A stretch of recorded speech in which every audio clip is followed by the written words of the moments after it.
Coming to this talk today and reflecting on the work of B.A.S.A over the past 27 years, it is overwhelming to me how much of my work has been shaped through the official B.A.S.A projects, some of which I will discuss today, and through the support of countless members of B.A.S.A who over the years have given their time and energy to publishing or attending discussions, and particularly in my case, the work of Hakim and that of Caroline Bressy.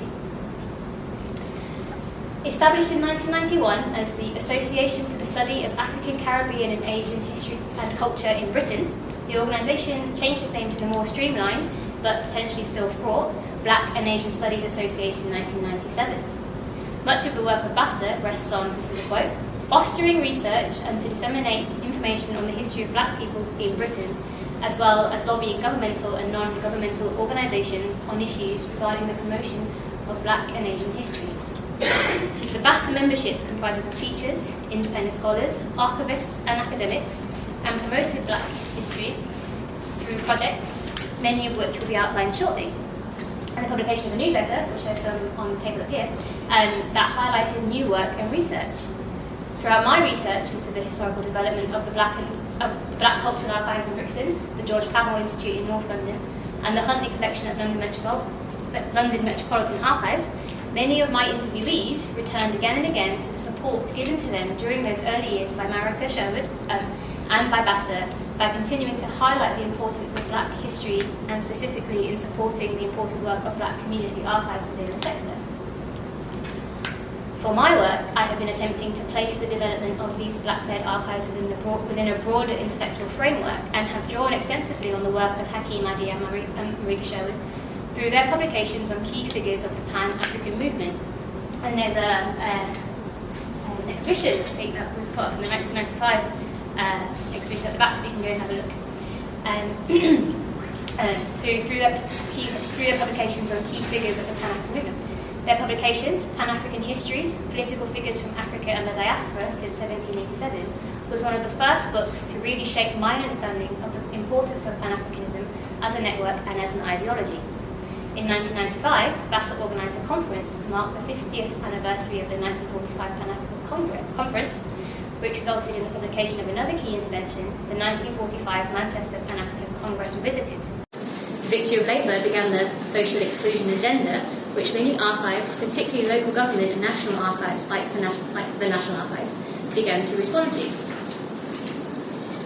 This moment was captured, but also led, by the hosting of a conference in 1999 by B.A.S.A entitled the National Conference on Ethnic Minority Archives, to discuss issues relating to the provision of material about Britain's Black and Asian community and to put forward practical ways of dealing with these issues. During this conference, members of B.A.S.A identified these key issues: the lack of Black and Asian archivists, the disinterest in the mainstream archival sector in collecting material specifically relating to Black and Asian communities, and the lack of cataloguing or indexing of collections to make the material that is already collected accessible.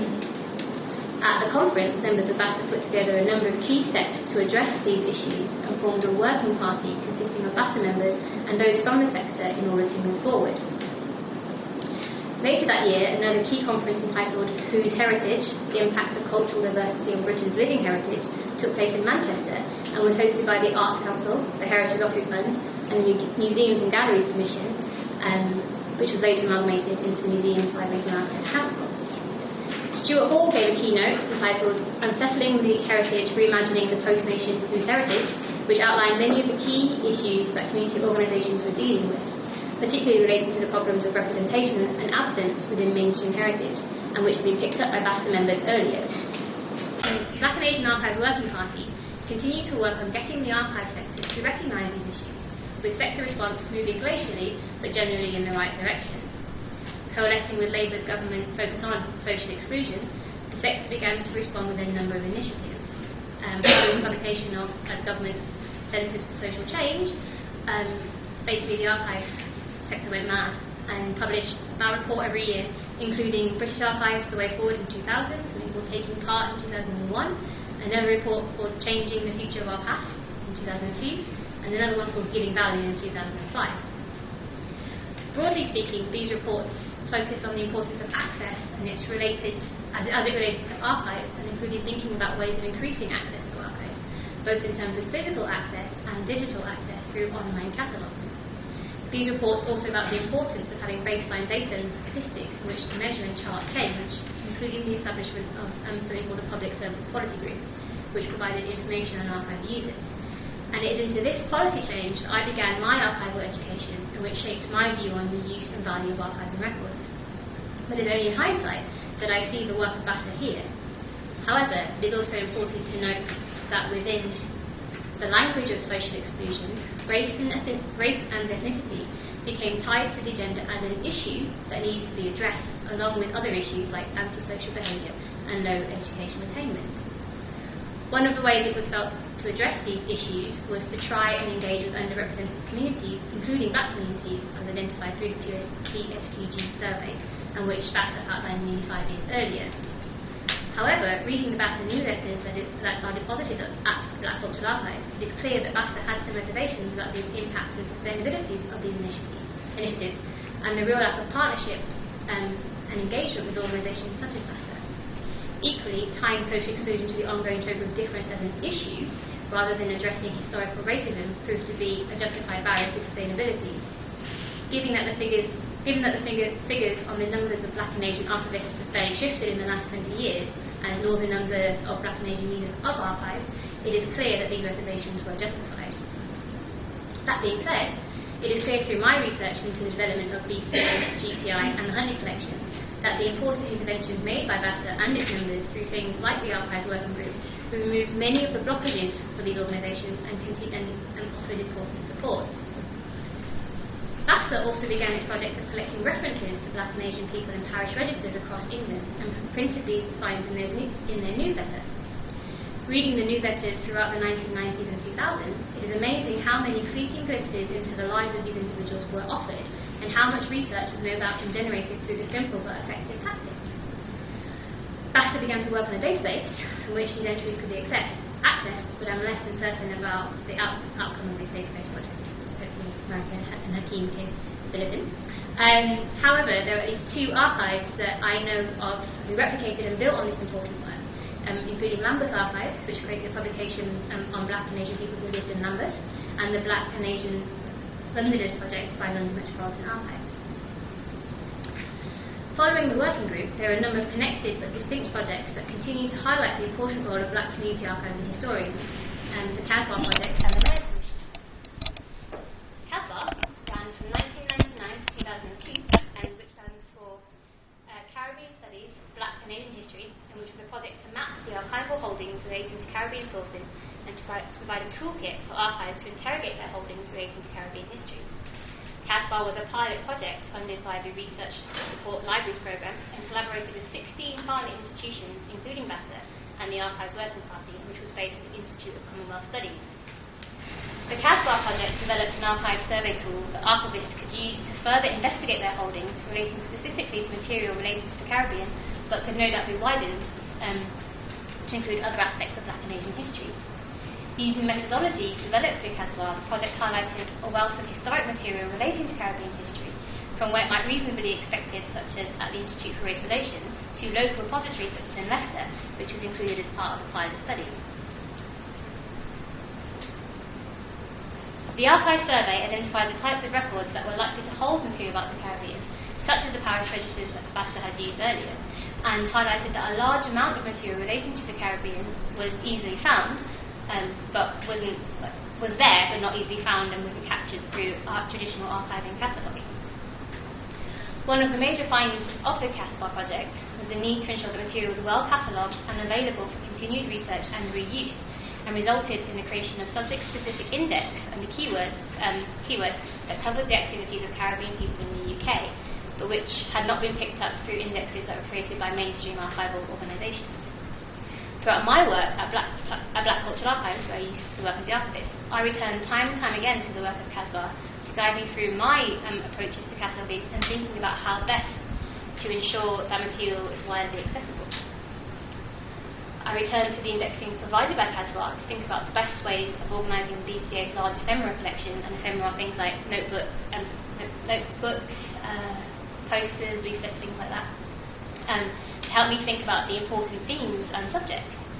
However, it wasn't until undertaking research for my thesis that I fully appreciated the level of involvement of B.A.S.A in the Casbah project. So I was using it, had no idea it was B.A.S.A, and then going through my research I was able to fully appreciate how much involvement B.A.S.A had had. Unfortunately, the Casbah site is no longer live, and that report isn't very readily available, but you can find it through the Internet Archive and the Wayback Machine if you look really hard.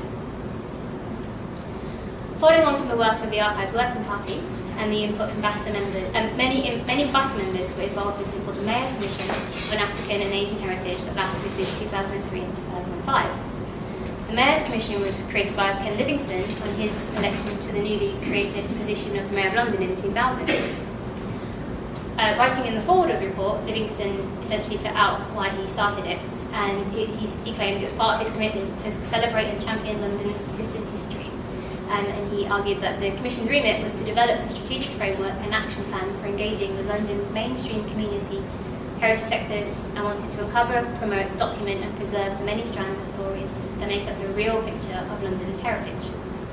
The first report, Delivering Shared Heritage, which came out in 2005, highlighted the continuing problem of the lack of representation within the heritage sector, despite almost 6 years of attention being drawn to this issue through the work of B.A.S.A and other initiatives. The main chapters of the report focus on increasing representation in collections, diversifying the heritage workforce, supporting independent organisations and building partnerships and working within the education sector. You can see how the report was reflective of the key issues that B.A.S.A and the Archives Working Party had put forward, and the report contains many key recommendations to overcome these issues, including the creation of something called the Heritage Diversity Task Force, which would find ways to implement these recommendations. However, by the time of the task force, and when they published their report, Embedding Shared Heritage in 2009, Ken Livingstone was once again deposed, and Boris Johnson had become mayor. And the UK was also reeling from the financial crisis of 2007. That meant the report failed to gain further traction.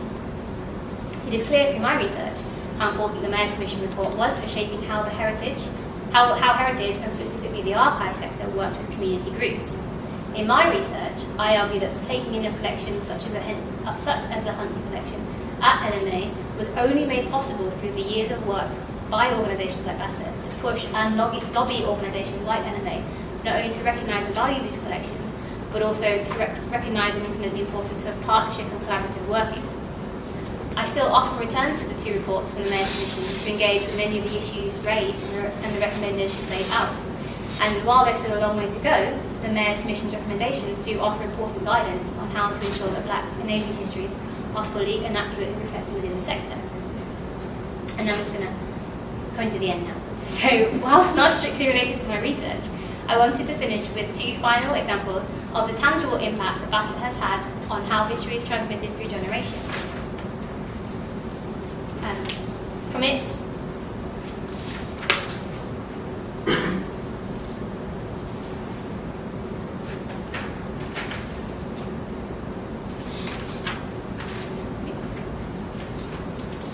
having counting issues here. From its inauguration, members of B.A.S.A recognised the importance of education, both formal and informal, in changing the status quo. Looking firstly at informal education, since 1991, B.A.S.A had been in discussions with English Heritage about their Blue Plaque scheme. Some of you may be aware, but the English Heritage Blue Plaque scheme recognises, quote, notable figures of the past and the buildings in which they lived and worked, end quote. And through the placing of blue plaques on important buildings with brief biographical information.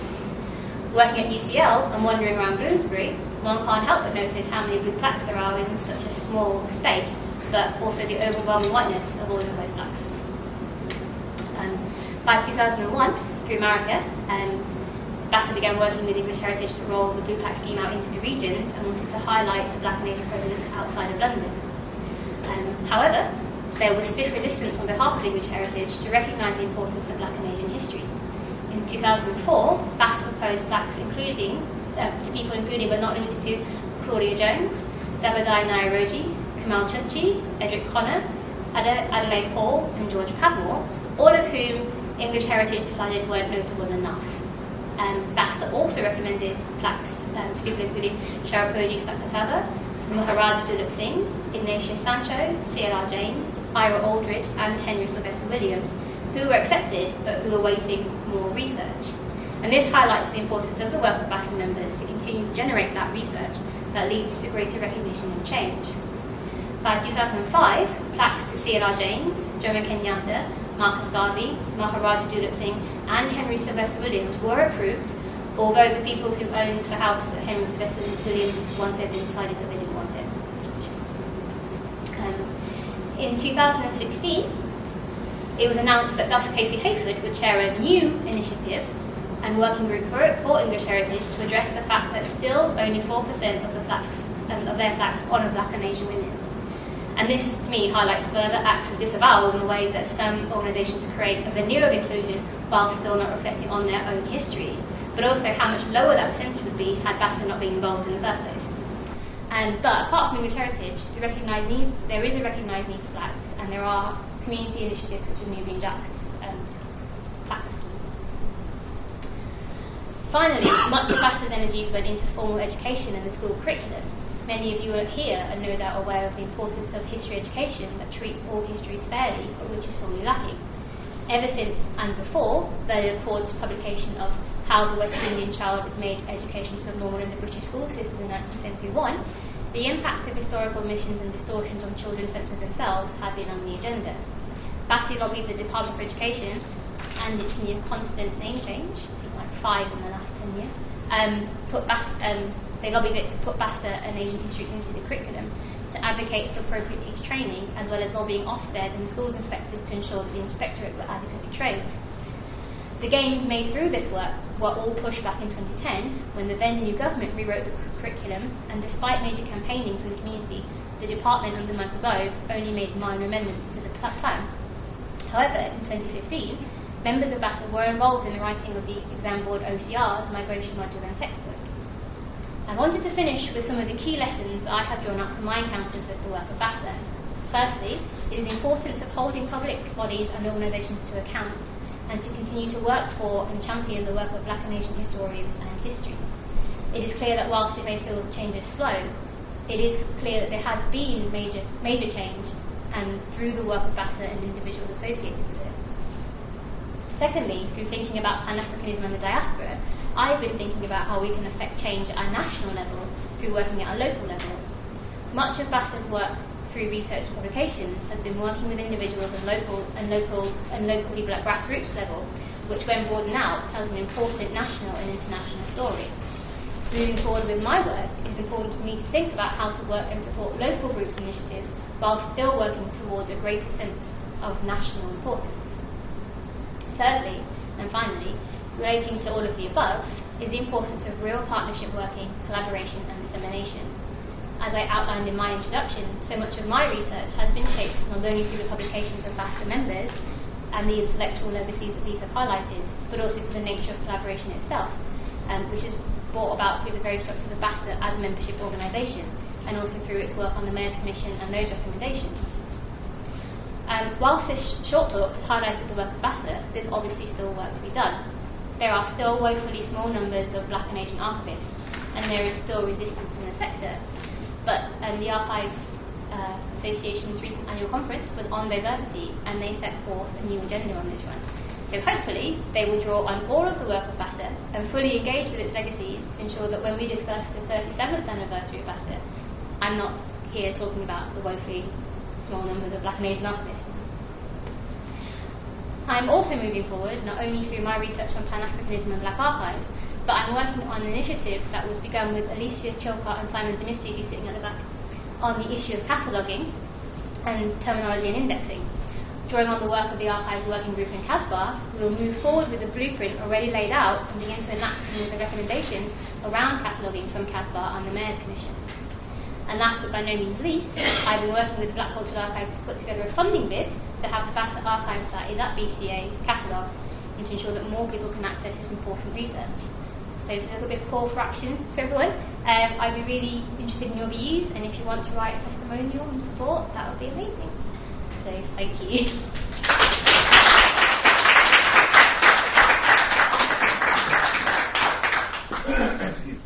Introduce myself again. So my name is Tony Warren from a group called Black History Walks. We organise walks, talks and films on Black history every single month, all year for the last 10 years. But before the last 10 years, I have to go back to B.A.S.A, and when I would come to their events and listen to them and take notes and learn things that you couldn't get no place else. And if we think about this is going back to 1995. This time, there's no YouTube, there's no Facebook, there's no... Well, there's internet, but people aren't really using it like that. And you definitely can't have no camera on your phone taking pictures of stuff, right? So to get this information, you had to go, if you're interested, to some organization that was giving this information out, which is B.A.S.A at the time. That was the place you go. So I would go to a lot of their events, take notes, write things down. And looking back now, I realized that when I'm doing my events now, which can sometimes attract 450 people, I'm using stuff that I got from B.A.S.A back in 1995, wherever it was.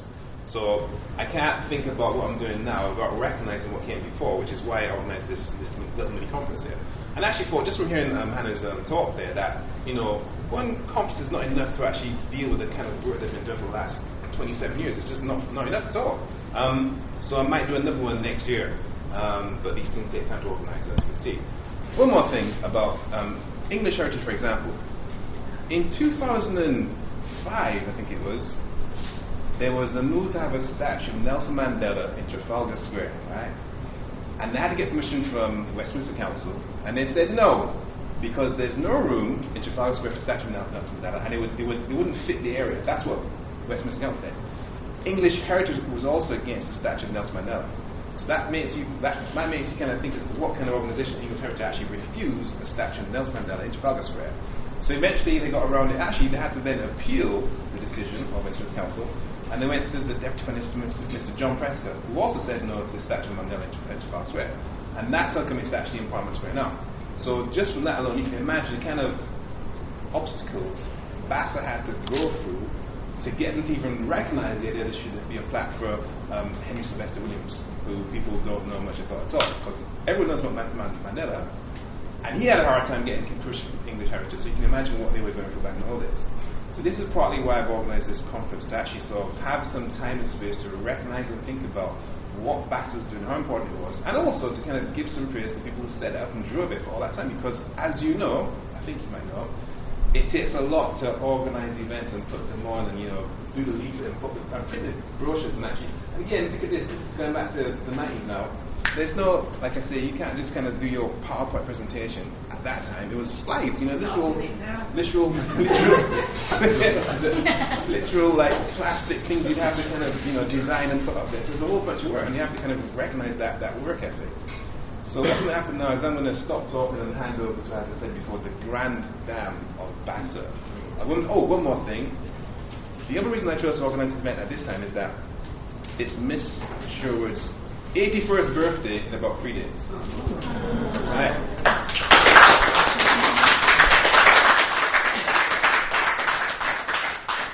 So just by virtue of being 81 years old, that's a whole bunch of history all by itself. But apart from being 81 years old, she actually set up and helped to organize B.A.S.A. So there's so much information in her head that unless we have some time and space to kind of pull it out, we might lose it, which is another reason why I have this event here taking place now.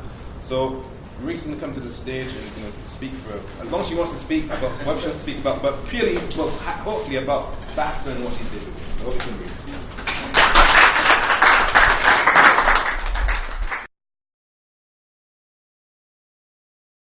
Now I got to beginning to do research on the history of black peoples here, partly because my friend Colin Prescott said, if you think that history needs researching, you better just get on with it. I had no history degree, so I didn't know how to begin, but he kept pushing me, so I did. And then I met Hakim through that, and I was given a desk, and this is also part of this country's history. I was doing all kinds of part-time work. And then I met Shula Marks, Professor Shula Marks, because I was part of the anti-apartheid movement, not surprisingly, to me, terrific. And I met Professor Shula Marks there. And we became friends, and Shula said, well, you're doing all this research, where are you based? I said, oh, no university wants me, black history or whatever. And she said, well, I've just been made head of the Institute of Commonwealth Studies. She said, at least I can give you a desk. and we'll see if we can get you some research money. And I said, Shula, I've been trying to get research money, and I'm turned down all the time. She said, but you've had even books published. And I said, yes, but anyway, she gives me a desk. And I will tell you this as well, because I'm not sure how much has changed. She said, have you applied to the ESRC for funding? I said, yes. That was the main funding body for historians and sociologists. I said, yes, they turned me down. She said, well, they put me on the board now. So she said, I know what they want to hear. Do a draft, and I will rework it so that it's it'll get through. So she does that, and I read what she's rewritten. I said, Shula, she said, that's what they want to hear. But she said, I must tell you that I have to be very honest, that as I have given you a desk, I can't participate in the discussion of your applying for a grant, because that would be quite wrong. So I said, yes, of course. So she goes to the meeting, and I'm waiting for her to come back. You know, we've become friends, and I'm waiting and waiting, and Shula comes back looking as if a tractor had run over her or something. And I said, Shula, what on earth has happened? What's happened? Are you all right? She said, well, I was back in South Africa. I said, what? She said, just sitting, listening to them talking about your application for research. I can't even remember what bit of research it was for. It doesn't matter. It was some aspect of the history of black people. See? She said, I was back in South Africa the way it was being discussed. She said, I didn't know this country was like that. So my application introduced her to the realities of England, and of course I didn't get the research grant, and I've never had any research grants, not surprisingly, or any posts at any universities, because who wants to have the history of black people taught at a university level? So, well, Hakim can tell you more about that. He's had a go.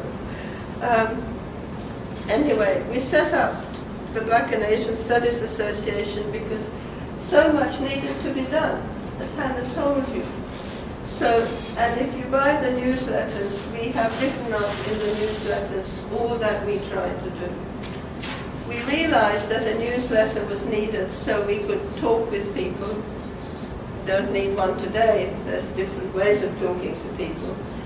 And that there needed to be somewhere where people can publish their articles, because there weren't any journals. So now there was a journal. And because we realized that people generally knew nothing, on the back page of each issue was about a person that you ought to know about. Some famous, some not. So if you go through that, you will see that we began talking with the Department of Education about the curriculum in 1992. And I think we should still be there talking with them about the curriculum, which tells you something about this country, I think, that we got nowhere. We also began at the same time to have conversations with the BBC about what we were calling inaccuracies in some of their programs. And I think that has to go on as well, because the inaccuracies in BBC programs go on. We then began talking with the Historical Association about what they were doing. Then I'm the one who got involved with the new slavery museum going to be set up in Liverpool, to try to push them to looking at how much money was made out of it. They were going to look at the conditions of slavery and the slave trade. But I, of course, wanted them also to look at the money that was made and who made it, and that didn't get through enough. In the new museum, there's a little more, but I'm setting up a date with Richard, the current manager, to have a few more discussions about that amount of money, because I think it's something that we still don't recognize. You know, Eric Williams said in his PhD in 1944 that it's that money that financed the Industrial Revolution. Well, how come there hasn't been a real follow-up on that when he wrote that in 1944 and published you know, the money had to come from somewhere, and there's nowhere else much that it could have come from, except from that. Now, if you look in the newsletters, you will see that our discussions with the government about the curriculum just goes on and on and on. And then Ofsted is set up, and we begin meeting with Ofsted as well. And I mean, most of the time, Hakim, they were quite polite, often ignored you. Even when you were Dr. Hakim Adi, and I am not Dr. Marika Sherwood, but clearly my white face, you know, had advantage over somebody with a PhD. And that sort of went on and on and on. We got involved, of course, with the murder of Stephen Lawrence and helped raise money for that, and corresponded with the investigation. And it must be in the B.A.S.A archives now, my letter saying something about institutional racism in the police, and the discussion that followed on from that. We also discussed the new Dictionary of National Biography about a few black faces in that. You know, the world isn't all white.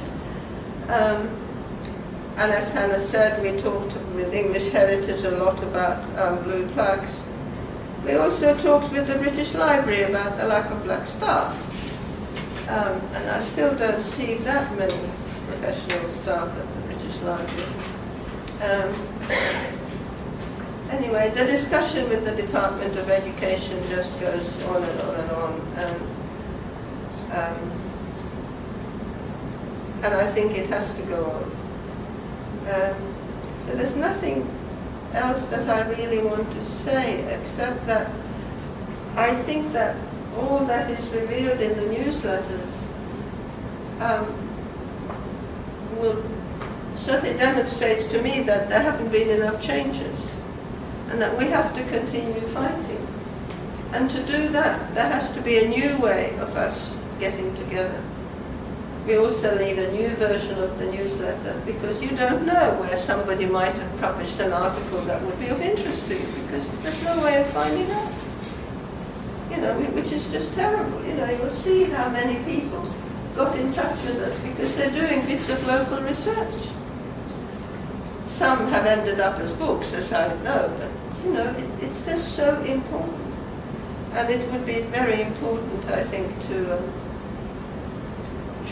somehow get that information into schools and into public libraries. That was one of the great things that I think the newsletter achieved, that it did go into a lot of public libraries, so people had access to it.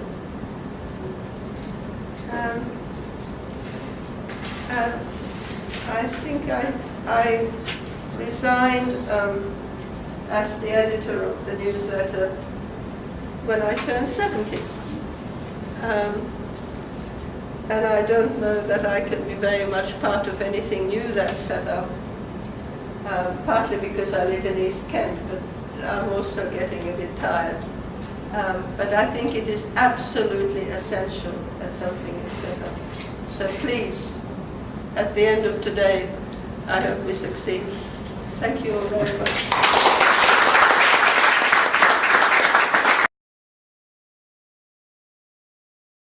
I had a kind of PowerPoint to present, which doesn't exist at the moment because of technical difficulties. So I'm going to kind of make something up and say a few words. So firstly, just to say thank you to Tony for organising this event. Sometimes we, forget about our own history and the importance of recording it, marking it, appreciating it. And I think that the fact that Tony's organised this event and is planning to organise another event is, is commendable. Not because it's a history which concerns me particularly, but because it's an important history. And it's a problem, particularly in Britain, I would say, that we're not very concerned about our history. We don't kind of celebrate our history, generally speaking, and we don't celebrate those who've made important contributions. So I think that it's a very good initiative, and in that spirit, also to thank Hannah for the work that she's done on B.A.S.A. And I think it wasn't until I heard Hannah speak about B.A.S.A.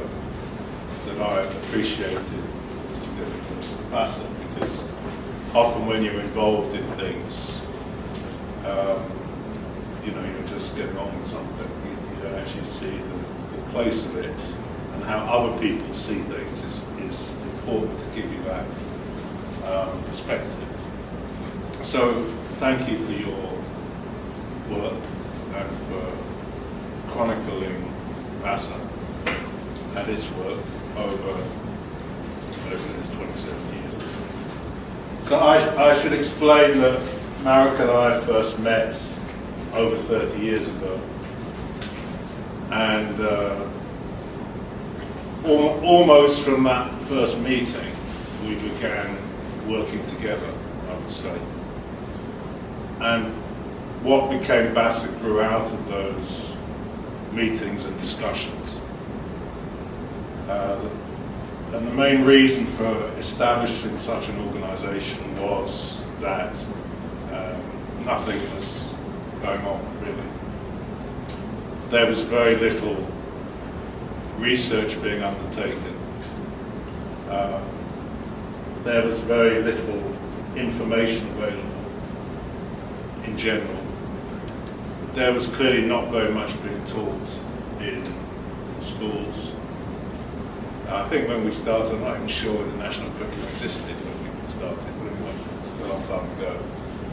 But it was also clear that in terms of archives, museums, libraries, what was in them was a complete secret and mystery. In that sense, not much has changed, to be honest. In those days, very little was known. There had been, in the early 80s, there had been a couple of conferences, quite big conferences held in London about the subject of the history of African and Caribbean people in Britain. But that was about it. So we started B.A.S.A. in order to try and deal with all those problems, to have an organisation that took up all these questions or problems and tried to find ways of solving them. And looking back, you can see some significant changes, although I'm joking, so nothing much has changed. But there certainly are significant changes over that 30 years. Some of the fundamental problems remain, but looking back, for example, we were just saying that I remember going to a meeting at the Imperial War Museum. Marika and I went, we had a meeting with the director. This was probably 20 years ago, it might be more than that. And the gist of our conversation with the director of the Imperial War Museum was that this is called the Imperial War Museum. Therefore, it should reflect the imperial reality in all its fullness. In other words, why are there no African, Caribbean, South Asian people portrayed in this museum? How is that possible? Don't you understand that such people contributed to not only 2 world wars, but the British Army since the end of the 18th century. So anyway, so we had this conversation where we tried to explain the history. And also why we thought it was important that it was presented in the Imperial War Museum. And the director, I think, listened quite attentively to us, and then more or less sort of showed us the door. So thanks for coming. as far as I can remember. So that was the kind of reception that we got. Are we closer to getting something on the screen? 2 minutes. Oh, well, yeah, I'll just keep all back. So these were the kind of things that we used to do. We would go to, I remember having another meeting with Charles Clarke. Whatever happened to him? It was, I think, Secretary of State for Education. I don't think he was actually the Minister for Education, but he was Secretary of State. He was an extremely unpleasant person. It was Labour Party, yeah, Labour. Yeah, he was Totally ignorant. Extremely ignorant and very, very reactionary on every single issue. So anyway, we used to talk to these kind of people. We had several meetings at the department and so on. But through that, and through other people who were involved in B.A.S.A, we did play a role in changing the national curriculum in history. And if you look at the national curriculum in history today, whatever its limitations and fault size, it's very, very different to the way it was 30 years ago. The problem today is, one of the problems today is that the majority of schools in Britain, especially secondary schools, don't have to follow the national curriculum. Most of them are academics, they can teach what they like. So the struggle today over what is taught in schools is a little bit different to how it was 30 years ago. But in other senses, many of the same difficulties and problems exist. So I started off by saying that Marika and I met about 30 years ago. We've worked on, I think, 3 books together. The 1945 Manchester Pan-African Congress Revisited, Pan-African History, and then the GCSE book, Understanding the Modern World, Migration, or whatever it's called, which came out a couple of years ago. So that in itself, the fact that there is now a GCSE course in this country which focuses on migration, which looks at migrations of people from Africa, the Caribbean, Asia, and other countries to Britain over 1,000 years, which looks at the development of the empire, slavery, etc., etc., etc. That is the result of B.A.S.A's work. And that GCSE course was B.A.S.A's work, textbook B.A.S.A's work. So, one can enumerate all these things that B.A.S.A did. We used to have an annual conference where people could come, they were working on whatever they were working on, various types of research, come and present. It was held in different cities.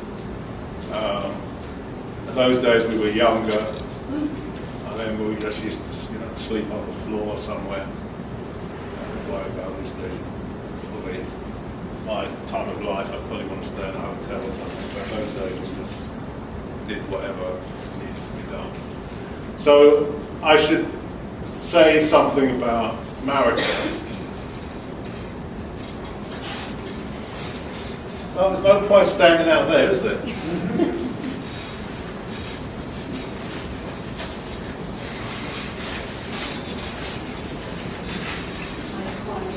In your own time.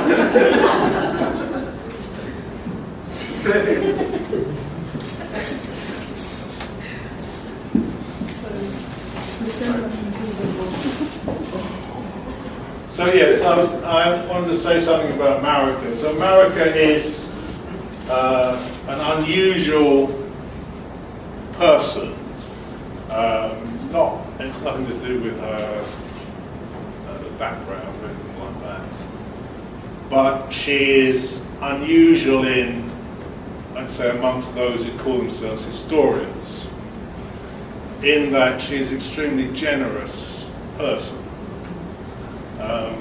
Anybody who's done anything connected with the history of, not just history of black people in Britain, but more widely, let's say, modern African history, probably in most continents, has had some contact with Marika and would say that Marika has helped them in some way and shared her expertise and shared her material, shared her archive, and been extremely generous. And she's not always been treated in the same way, one can say,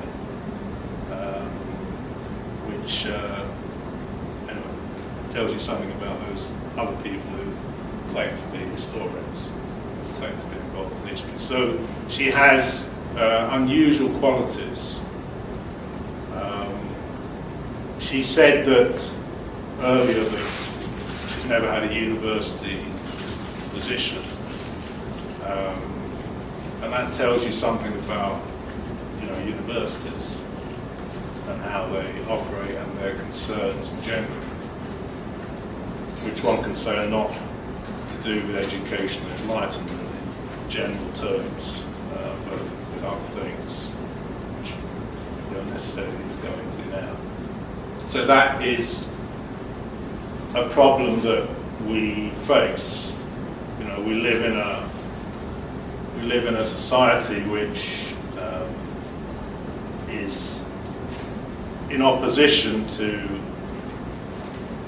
honesty in regard to history in particular. History is considered a dangerous subject, and the more disinformation there can be about history, whether it's the history of the First World War, or it's the history of black people in Britain, or it's the history of Palestine, or whatever it is, the more disinformation there can be on the subject, the happier the powers that be are. And so it's very clear that if you're involved in history in any form, you have to take sides, as Paul Robeson once said. The artist must take sides. So the historian has to take sides. So you're either on the side of those who want to create confusion and disinformation, or on the side of those who want to present and create enlightenment and allow people to understand the world as it is.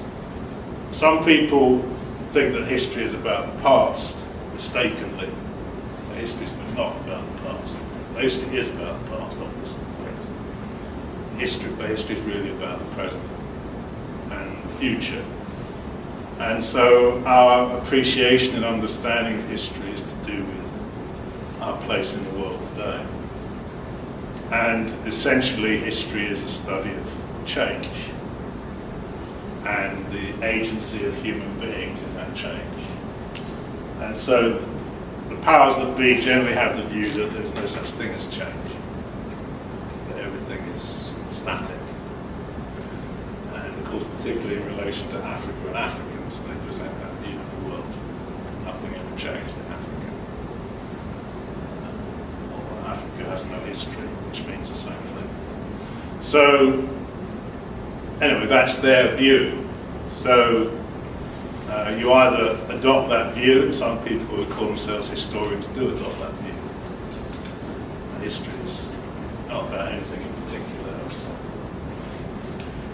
Anyway, Marika isn't one of those. She has,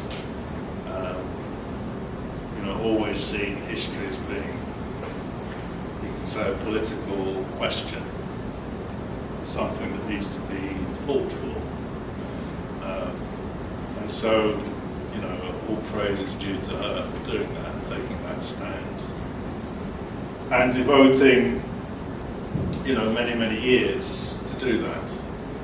Not being paid to do it, but doing it because she thought it was important to do. To address these issues that I've outlined. So she's made a, enormous contribution, which generally has gone unrecognised and unregarded. So the way that things are, we're not surprised that the powers that be don't recognise those of us who make such contributions. But anyway, those of us who understand the importance of Marika's work, then these kind of occasions are extremely important. And so, as I said before, I think Tony has to be congratulated for taking the initiative to organise an event like this, and to plan to organise another event. And we probably need to think carefully about not only where that event is, but when that event is. Because if you hold an event, this is not criticism. The way things work is everything happens in October. So then everyone's worn out. There's been so much history for 31 days. By the time it comes to November, nobody thinks history is important anymore. And so, and also because, in general, you could say that although Marika is known amongst those of us in the history profession, as it were, she's not necessarily widely known, especially by young people. So, to go back to my original point, we have, like a duty, you could say, to tell this history, and to tell Marika's history and her contribution, and she should receive the accolades and praise that's due to her. So I think that's very important. It's also important that we recognise the role that B.A.S.A played and has played and is playing. Not because of B.A.S.A itself, or because of myself or Marika or others, but because it shows that that if people take up problems for solution, then progress can be made. It's not everything necessarily solved, but as I said before, we can see that today the world is very different than it was 30 years ago. There have been changes. Sometimes we keep quiet about those changes. But when we're criticising the National Archives, we don't acknowledge that there have been any changes, because then they become complacent. When we're dealing with the Department of Education or wherever it might be, in that case we have to point out the limitations and the promises that they've made in the past, which they haven't kept, and so on. And there's definitely the time and places to do that. But then amongst ourselves we have to be objective about these things. So yes, there are problems, yes, there are lots of things that we don't accept and we don't agree with and we think more should be done. At the same time, we have to acknowledge what we've achieved, the things that we managed to do. So this is very important. And there's a recent example I would give. There's a PowerPoint's not ready yet. I'll just keep talking. There's a recent example, which is that the Royal Historical Society, some of you may know, has just issued this report as if they're the authority on these questions. Talking about the inequalities which exist within the history profession or within history in Britain. And they chose October, Black History Month, to release this report, which has several interesting characteristics about it. One of those characteristics is that anyway, some of you may be familiar with it. I'm not going to talk about it in detail, because I don't think very much of it, but just to comment on it. One of the characteristics of it is that it doesn't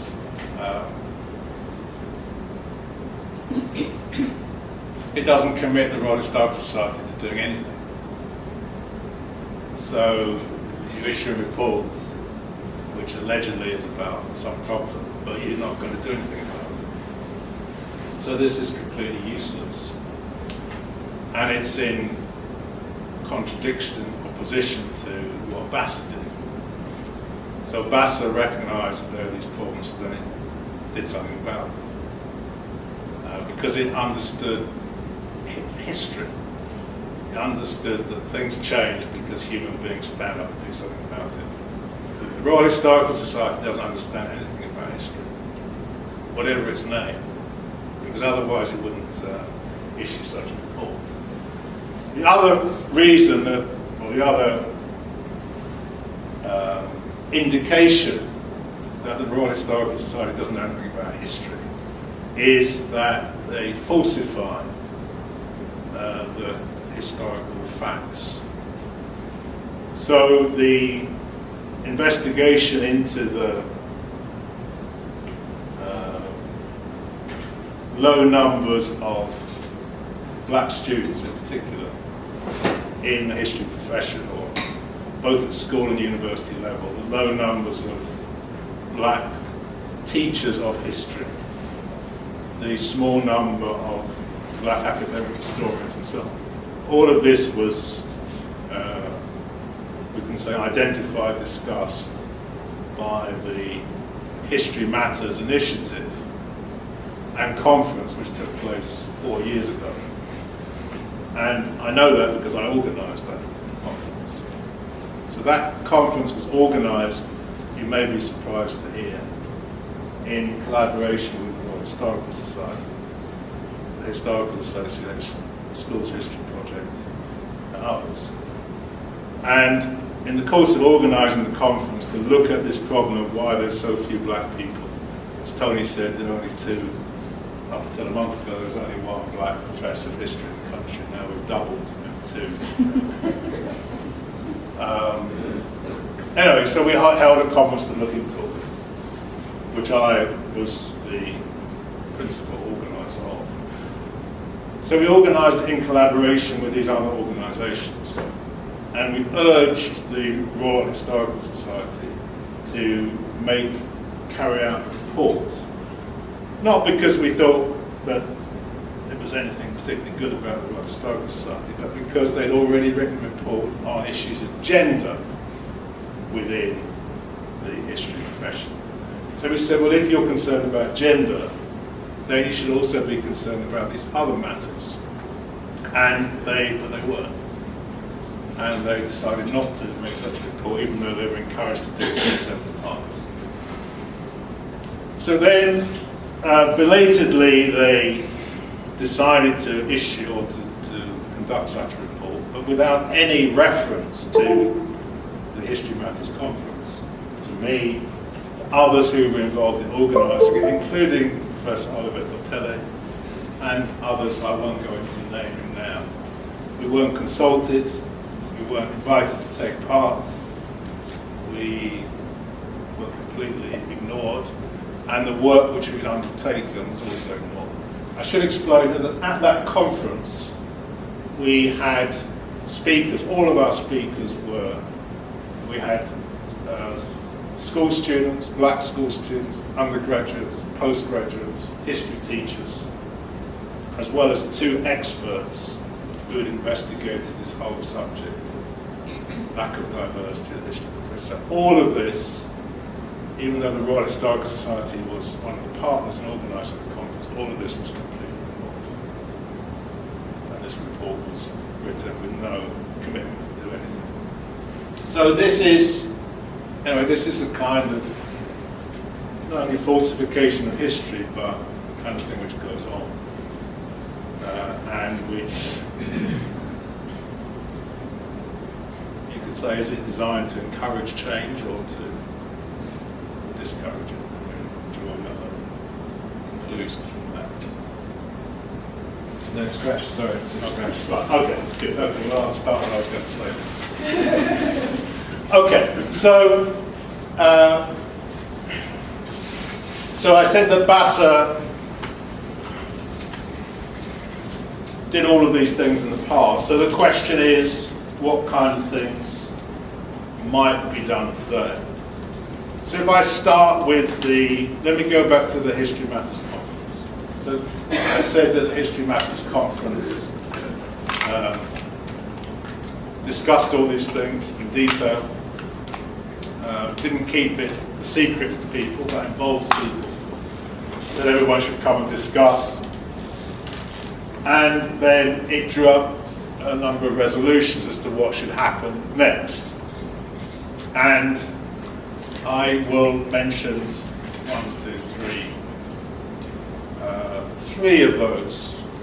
of those resolutions. So one was that we should find a way of encouraging more young people into the history profession. Because what was argued at the conference was that schools essentially put young people off history, because history is taught in a Eurocentric manner. One can go to school and never learn anything about the history of people of African and Caribbean heritage, apart from the fact that there was human trafficking, people were enslaved and so on. And in fact, at the conference, those experts who investigated this problem explained that you could actually go through school and you might hear this particular history several times. It might be the only history you hear, but you would hear it several times. And of course they gave examples that you'll be familiar with of the fact that young people are supposed to reenact these things, and other forms of child abuse which apparently go on in schools at this time. So it's not surprising then that young people of African and Caribbean heritage in particular are put off studying history. And also their parents are dissuaded that they shouldn't allow their young people to study history. This is what we're going to come up against. So the conference suggested that there needed to be some other initiatives, although it was important to continue to struggle within schools for changes of curriculum, for better training of teachers, blah, blah, blah. We needed to have some other initiative to encourage young people to engage with history. So directly after the conference, we began work to set up a Young Historians Project, which was aimed at, I think initially it was young people between the ages of 13 and 25.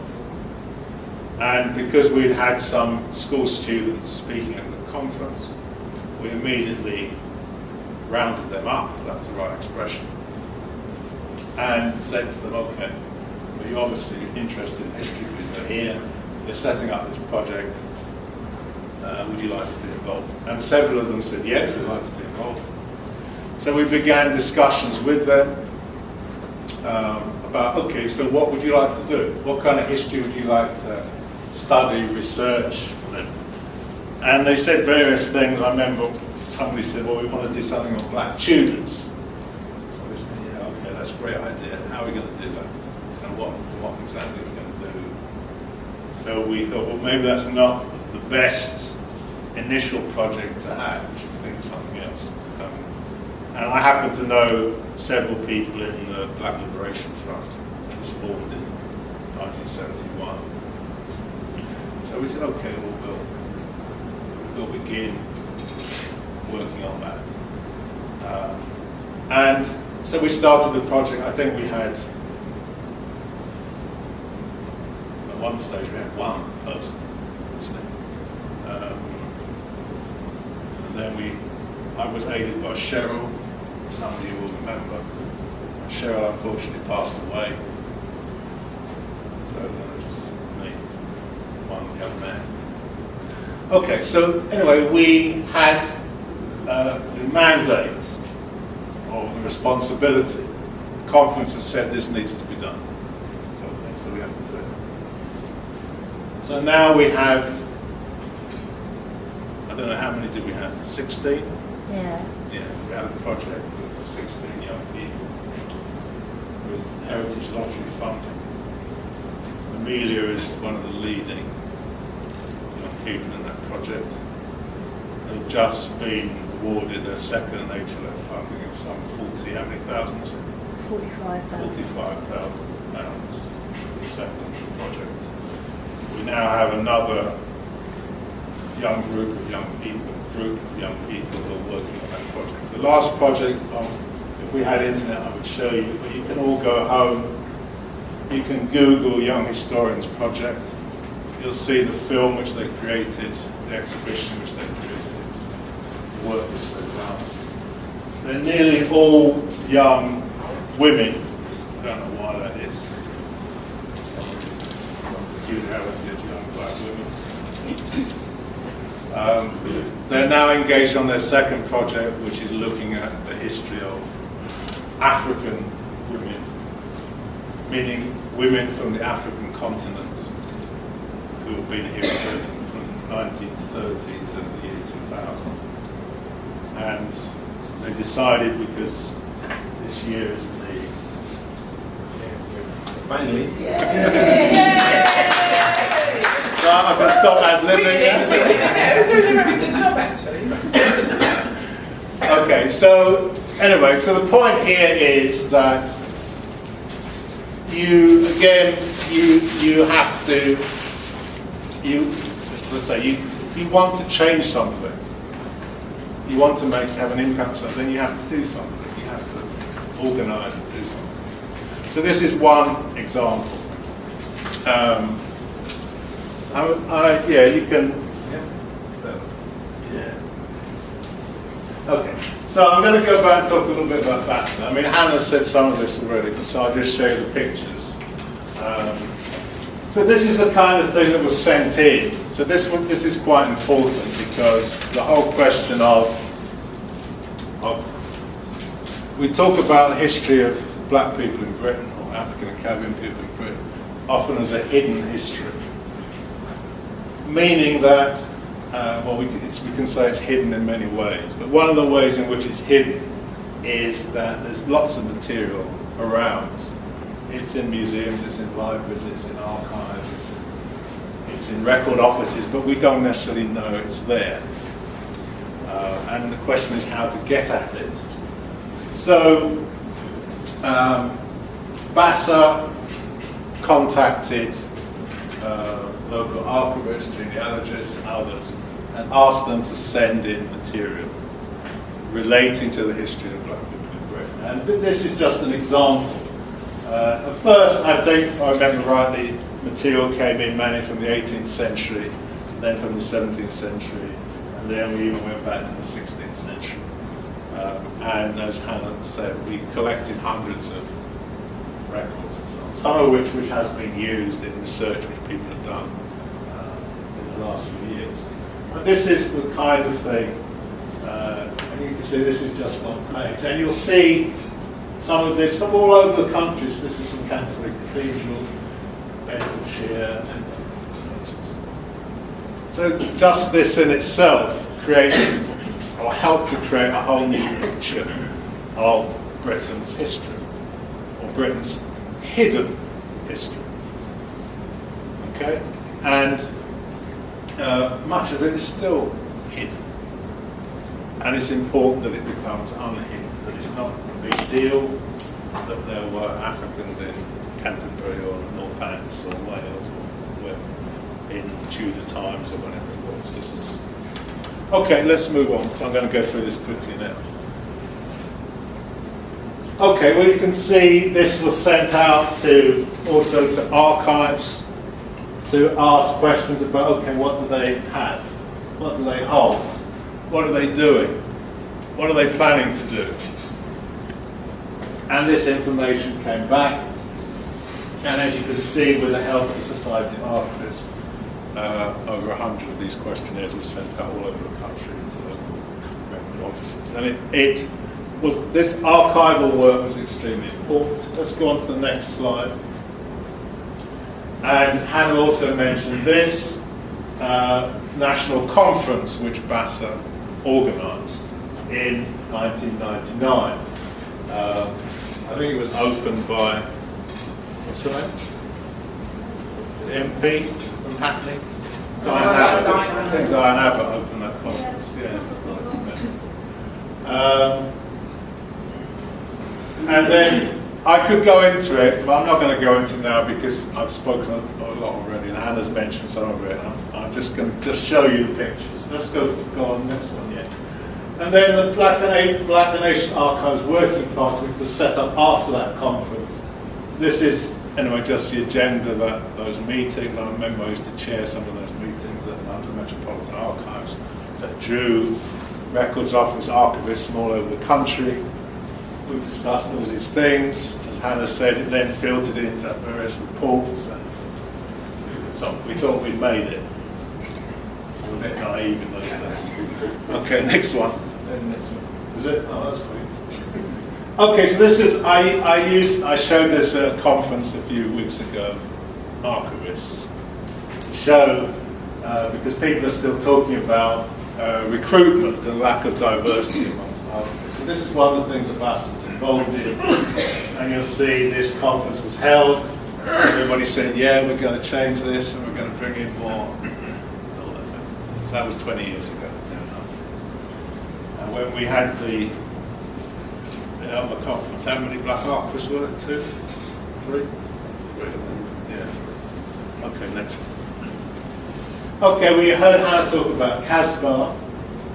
So this is some of the activities of CASBAR. Let's go on. Okay.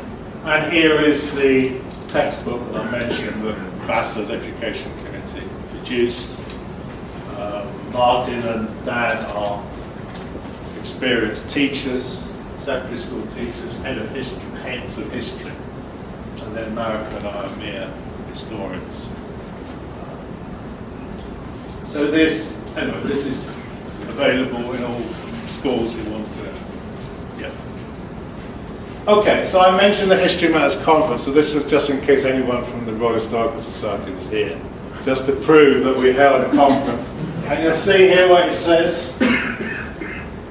This is what the conference is about, just in case there's any query about it that didn't take place, or they forgot, or they weren't there. I don't know whether we've got, go back one more. I don't know whether we've got a picture here. This guy here is the president, or was the president of the Royal Historical Society. So I just wanted to show you. He's no longer the president. He's the one who refused. And you can see the idea. This is a schools panel. This was our schools panel. So we have experts speaking about schools. Those are the students at schools. And we also had a teachers panel. As I said, an undergraduate panel, a postgraduate panel. So this is a difference between how we operate and how the Royal Historical Society operates, just in case there's any confusion. Okay, let's go on. Okay. So I talked about the History Matters conference and the proposals that came out of it. So one of them was that there are lots of people who want to study history, even want to get a qualification in history, but maybe they did some odd thing for their first degree, I don't know, library studies or chemical engineering or something, but they want to get back into it, or their teachers, they want to do something. So people said, well, you should set something up. So this is what we set up. So this is a master's program in the history of Africa and the African. It's known as an MRes, meaning Master of Research. So it encourages its students to research. It's mainly examined by a research dissertation. There is teaching, but it's mainly examined by a research dissertation. It's completely online. You can be in Australia. We actually have one student who's in Australia next year. You can be anywhere, and you can take this course. We don't even insist that you have a degree. As long as we can make sure that you're literate, just about. And we have a very sophisticated test to make sure that people are literate and so on. Kelly is sitting there, I can say is one of our students this year. So we initiated it this year. This was our first year, this was our second year. So this came out of History Matters Conference. So again, this is the distinction between how those of us who are actually concerned about these things operate and how those who are not concerned operate. Okay, let's have the next one. This is Winston Shrew, Oval 4. Some of you are old enough, no, actually you're not old enough, to remember the Oval 4. There were 4 young men who were attacked, arrested by the police. He was actually went down, I think, for 2 years. They were arrested at Oval Station, beaten up by the police. And this is part of this is all the YHP team. Okay, what's the next one? So, the work of B.A.S.A, you could say, continues, but in different forms, new forms. And one of the most important of those is that young people themselves, as Marika said, Marika's 20 years older than me, but I'm feeling old. The other thing is that there's so many things to do just on this question of history, that we need new forces, young people to come and to get involved in these things. And so the importance of these initiatives, and particularly YHP, is that young people are taking up these questions for a solution and writing their own histories. So the history of Black Liberation Front, there are 1 or 2 people who actually do work on it. But YHP have made their own contribution.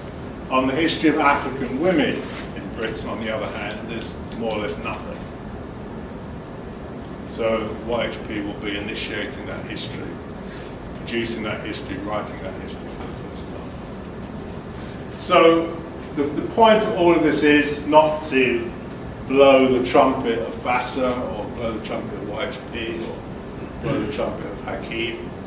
No. The point is that for all of us, there are things that need to be done. And what B.A.S.A's great strength was that it took these things up and did them, or attempted to do them. And that's what we all need to do. That is when we can say that we understand history. When we become history makers, then we're really understanding what history is all about. Unlike the Royal Historical Society. Anything about history. So that's my kind of encouragement to those of you who are here, that everybody can do something. Everybody can contribute in some way. It's not that everybody has to be in B.A.S.A or everybody has to be in YHP or whatever. But we all can make a contribution. And there are other people here who have done and are doing that. But it's to encourage all of us to keep going. I was saying to YHP, we had a celebratory dinner the other night. And between our last project, which ended about this time last year, and the new project, which is kind of starting, it was a year. A year where we didn't really have any money. Some people left, new people joined. We put in an application to HLF, it failed. We had to put in another application. So I said to them, look, this should be like a lesson that in life and in the struggles of life, you keep going. You don't give up. If you give up, you don't get anywhere. You keep going, you are clear about what you want to do, you start taking the steps to do it, and you keep going. And if you keep going, then you achieve something. You change something, contribute something. If you give up, then you're forgotten about.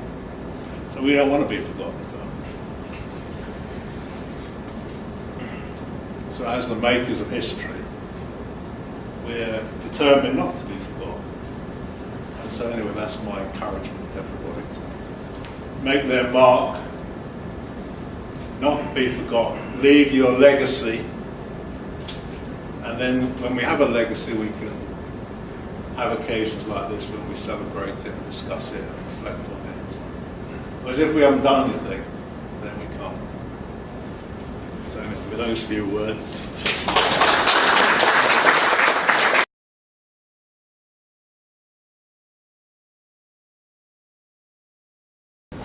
I think I should tell you that when we were working on the book on migration, I wanted to put much more in there on emigration from this country. And the publishers didn't want it at all. Even though I said, if there hadn't been the transportation of prisoners and millions emigrating, would there be a Canada, a USA, an Australia, a New Zealand?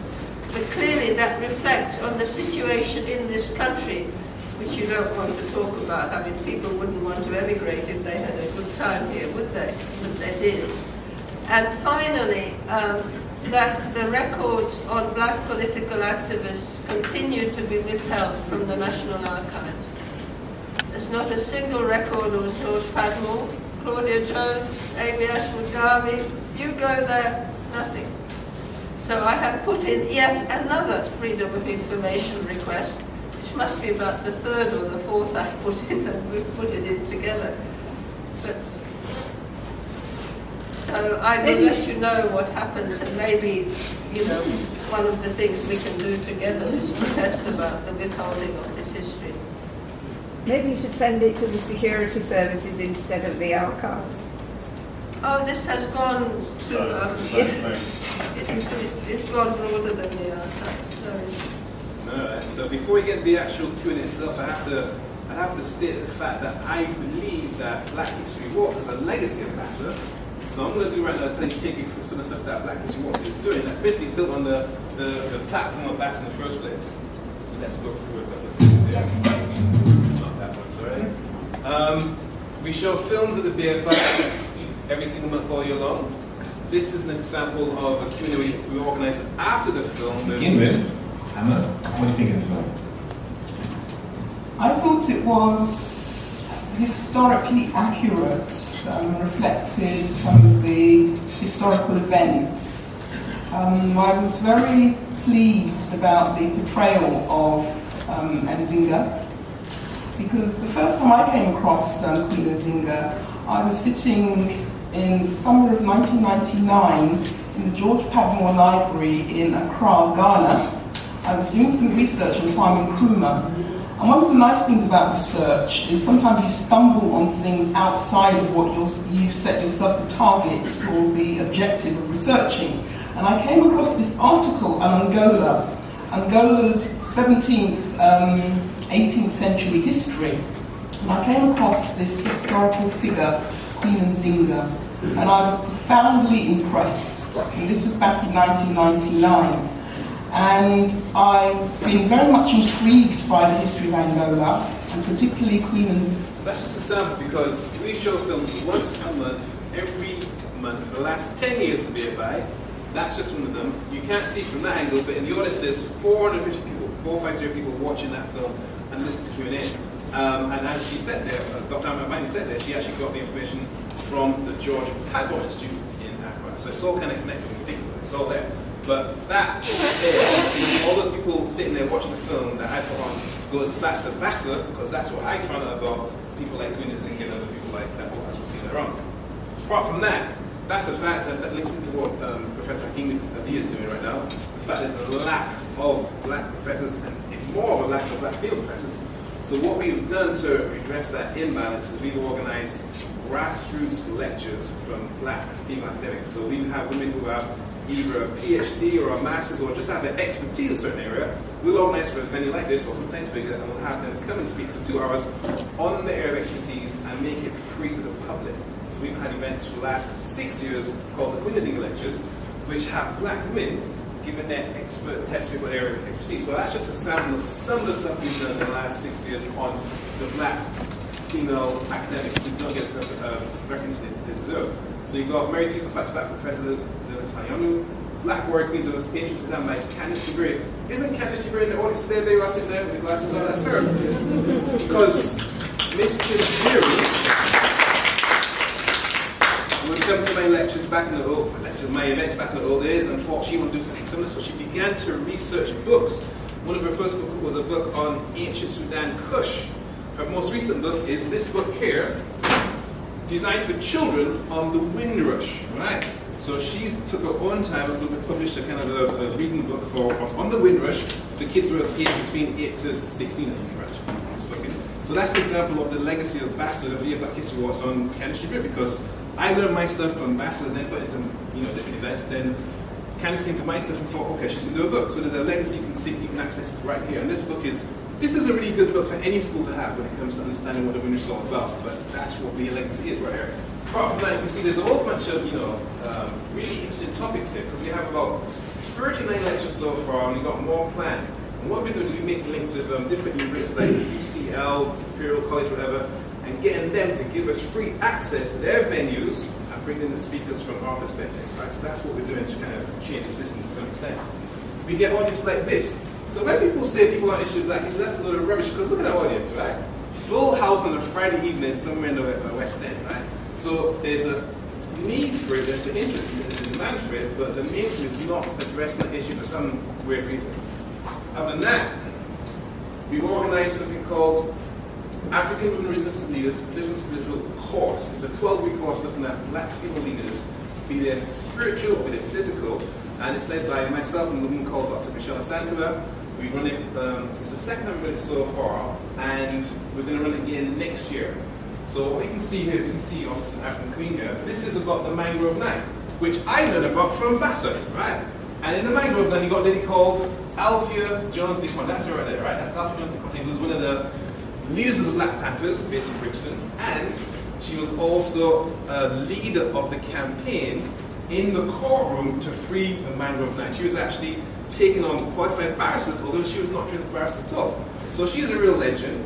How's that linking to what we're talking about? Well, we had a couple of our sessions in someone's house. That's somebody's house here. These are the participants in the kind of the African Women Resistance Leaders course, all 16 of them.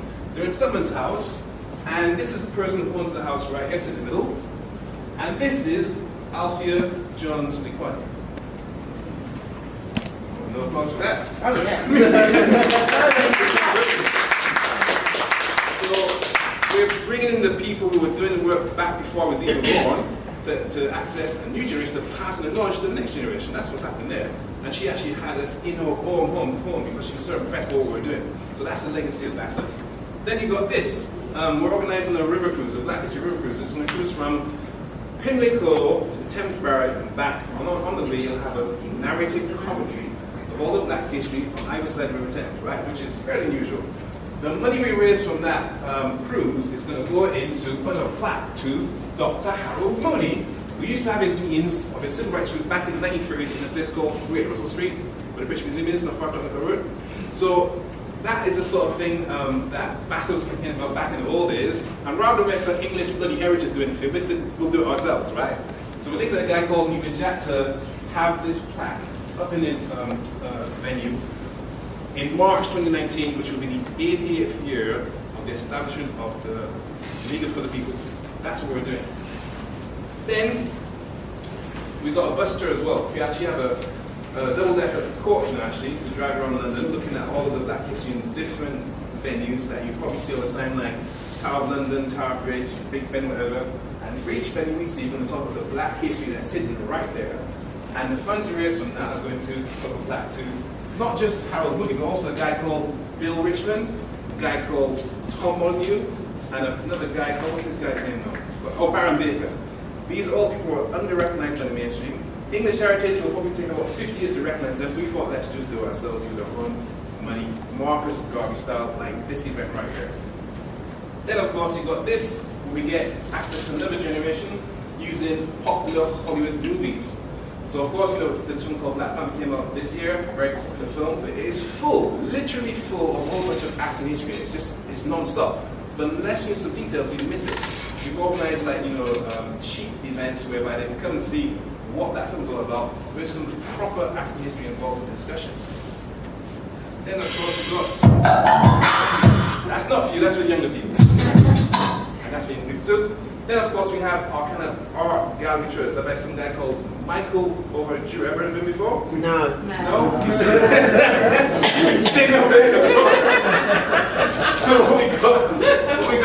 is that using this Connect, we're going to have a venue at St. Elsa, place like that, and we're going to have a lecture on the Queen of Sheba and her imagery in European art, how it was kind of at one time very beautiful, very noble, etc., but then became a bit distorted, as well as the history of the black saints and worshippers, which is looking at a man called Saint Reese of Germany. That'll be taking place, what's it taking place now? The 17th of November, so tickets still available, that's what we're doing. Then of course we have the tours, because apart from doing the Black History Walks in 10 different parts of London, we also have tours which go inside of art galleries and look at the art there from a black perspective. That's what's happening right now for us. And that's me for now, so let's get to Q&A now. Any questions for our guests? Any questions for our guests? All right, off you go. I've got one particular one for you. Have you, regarding the war rules in Africa, you mentioned that there's the First World War. Yeah. Have you been in touch with a chap called Patrick Vernon?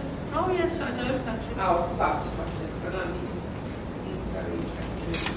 And it will be mentioned next week at Brixton Square at the memorial there. I'm not going to go up because there are so many speakers, but I'm sending something that Ruby and Jack will read out there. But it's very difficult to get all these people who are celebrated to acknowledge them, because I suppose there was no question of the Germans attacking the Brits. It was the Brits wanting to take over Germany's colonies. So it's a kind of different reason for the war. So it's better to just ignore it. Another question? Here you go. Got one for each one if you're being a bit greedy. Yeah. Do forgive me. Yeah, I do, yeah. No, let's. Sorry, this is very quick. The notice boards, I understand. Is there a way, the information, do you have like leaflets or any information? On the Manchester Congress. Yeah, well, picture. The 1900 the actual notice boards there. I mean, do you have that information in print or was it available on the website? I'm going to look at that. We wrote a book together on it. Oh, okay. Cool. Right. It's still available. Go to New Beacon Books and ask them for a copy of the book. There's still hundreds of copies around. Which is? 1945 Manchester Pan-African Congress Revisited. It has all the proceedings of the Congress, plus some additional bits and pieces of American art. Okay, thanks. Back to you. Can I actually just say very briefly on the First World War? Because I think what people tend to focus on the First World War is those who fought in it and of course died in it. That is important. But people focus less on those who fought against it, which is even more important. Because we have to remember the way the war is generally commemorated is almost as a kind of celebration and also as a distortion of history. So particularly when in 2014, when the commemorations began, there was a lot of propaganda, especially from the government, about concerning the nature of the war.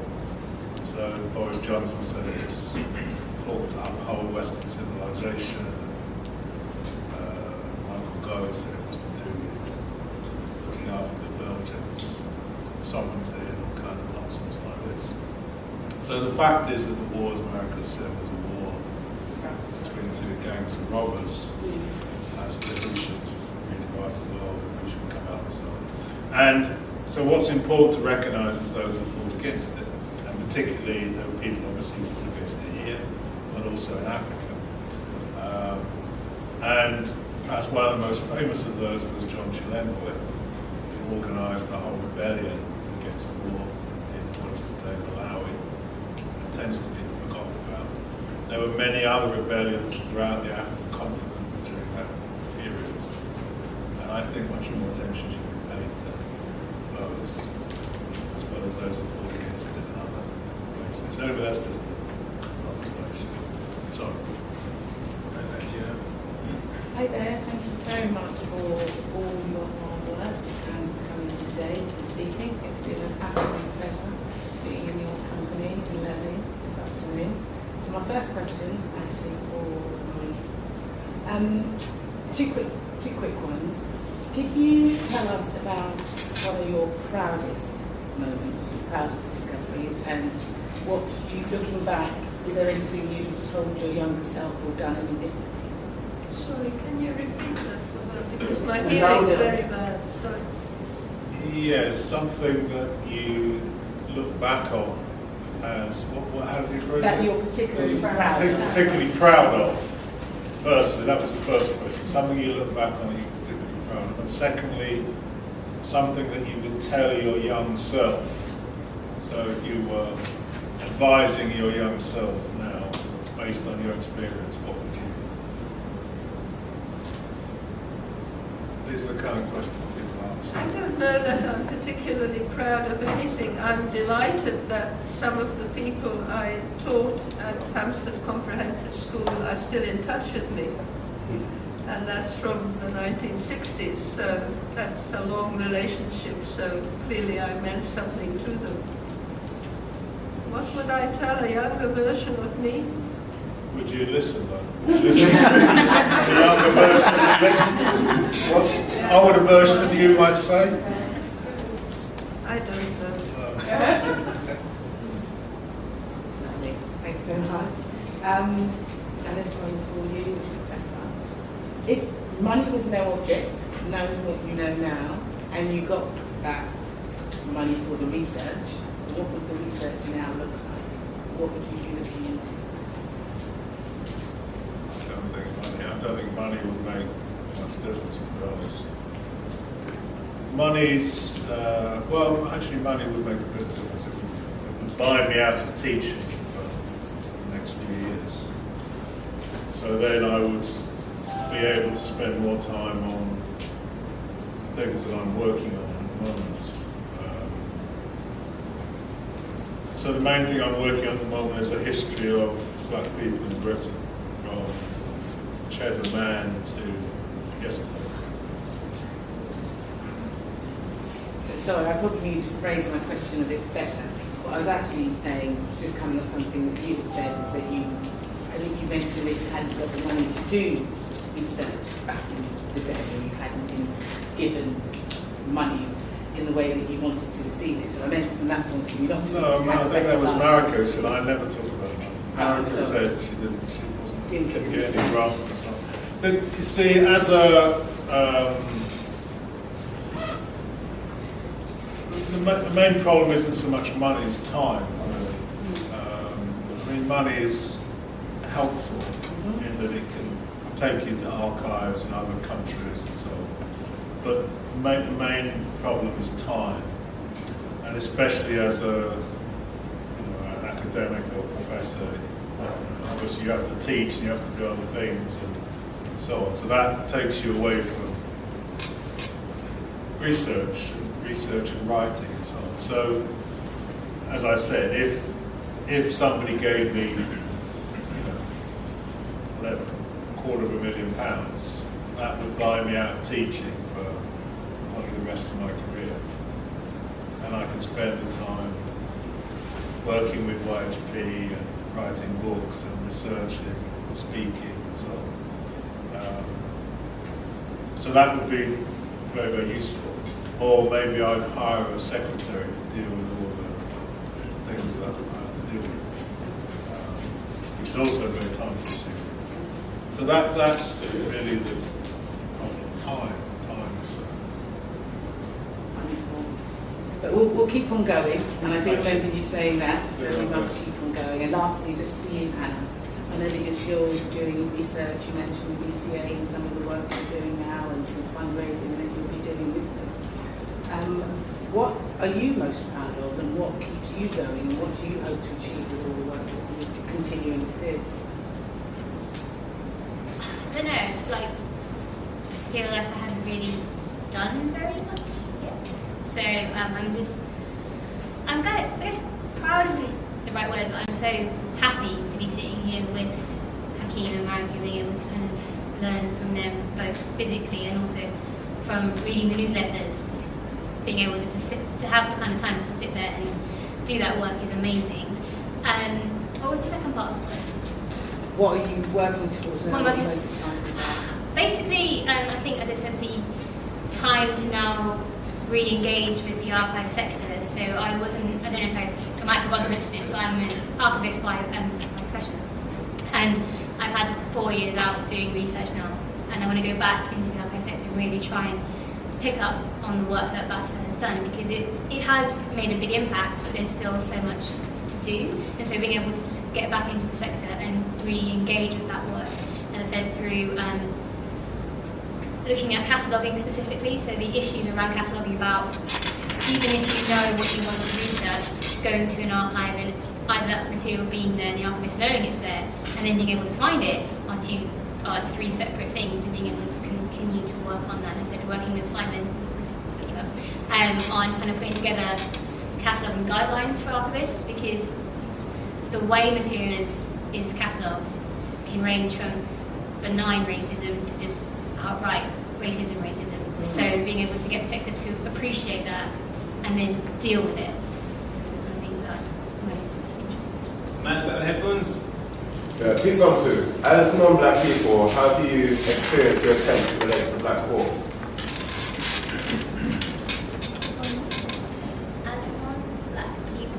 As non-black people, how have you experienced your attempts to relate to black folk? How do we relate to our attempts? How do we kind of relate to black folk as non-black people?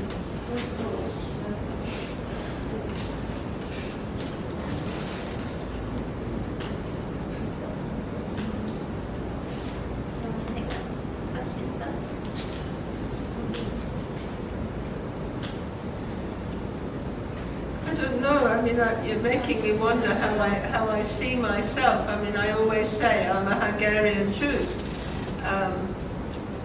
but I think that I am not much less at home in the village in northeast Ghana that I go to usually once a year than I am in the village in East Kent, where I think I told you I'm, seen as this somewhat repulsive white woman.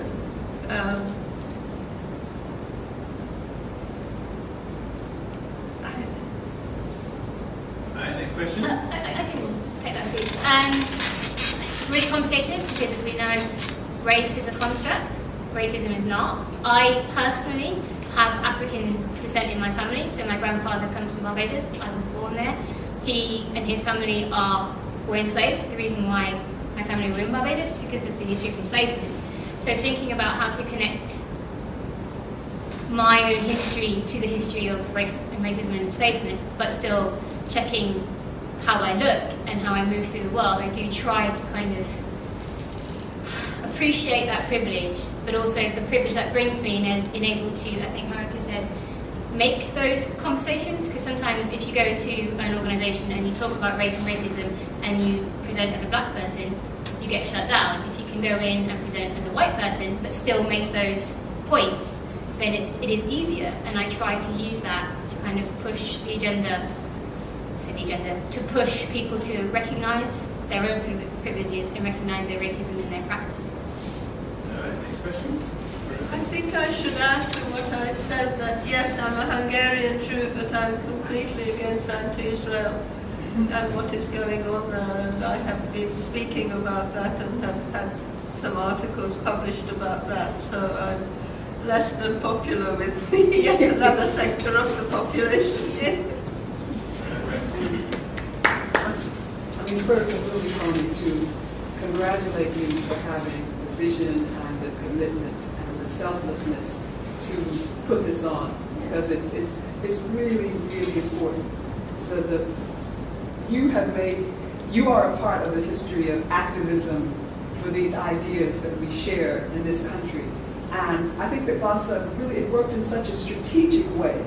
It wasn't just a lot of, as you say, and as your talk showed, Hakim, for every problem, you said, what's the solution? You did something about it. And that was consistent, and that was over many years, and that involved a lot of people. So you created a kind of foundation that so many people could then launch themselves from. And doing that kind of work is not easy. One of the things that I really like about the two of you, which is neither one of you ever flinch about speaking truth to power. There's never a flinch. I mean, I don't know if you relish in it, but there's never that sense of, is something that happened to my job, or how do I need to soften this? And that's inspirational, because there are a lot of people who do remold themselves in situations for one reason or another. So just being true to who you are, to your as being true to your own integrity, being true to what you really believe in, and just doing something about it so consistently and so well for so many years. I mean, it's really, really very important, and just what's the word I'm looking for? Just I think we owe you a lot. I think we owe you a lot for taking that leadership, and also for involving others in it. I couldn't think of any real deep question, but I'm going to pick up my clues from this sister. So I just thought, what historic person would you, if we could bring them back, or you could go to wherever they were, we won't get into how those two things happen, who you would really like to have a conversation with, because you have just because they appeal to you in some kind. It can either be because you're really annoyed with them and you really want to have that conversation, or you really think a lot of them. And what would that conversation be?